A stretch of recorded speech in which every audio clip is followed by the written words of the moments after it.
বাবু এই যে কানে ধরলাম, এবারের জন্য আমার মাফ করে দাও। আমি তোমার অনেক ভালোবাসি, আর এরকম হবে না। এবার প্লিজ মাফ করে দাও। আমি তোমাকে মাফ করতে পারি, কিন্তু আমার কিছু শর্ত আছে। শর্ত? হ্যাঁ বলো, কি করতে হবে? আমি তোমার জন্য সবকিছু করতে পারবো। আমার প্রথম শর্ত হচ্ছে সপ্তাহে 3 দিন আমাকে নিয়ে ঘুরতে যেতে হবে। 3 দিন কেন? আমি তোমার নিয়ে প্রতিদিন ঘুরতে যাবো। আর দ্বিতীয় হচ্ছে তোমার ফেসবুক, মেসেঞ্জার, হোয়াটসঅ্যাপ সবকিছু পাসওয়ার্ড আমার কাছে থাকবে।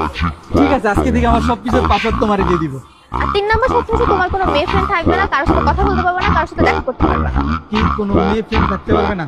আচ্ছা ঠিক আছে, আমার লাইফ আজকে থেকে কোনো মেয়ে নেই, একটা মাত্র মেয়ে, সেটা হচ্ছে তুমি। আমি আর কারোর সাথে কথা বলবো না। আর হ্যাঁ, সব থেকে মোস্ট ইম্পর্টেন্ট জিনিস হচ্ছে যে এখন শীতকাল চলতেছে, যতই শীত পড়ুক না কেন তুমি প্রতিদিন গোসল করবা, একদিনও যেন মিস না হয়। আমার আবার নোংরা মানুষ পছন্দ। প্রতিদিন গোসল করতে হবে? আইসে শীতের দিনে প্রতিদিন গোসল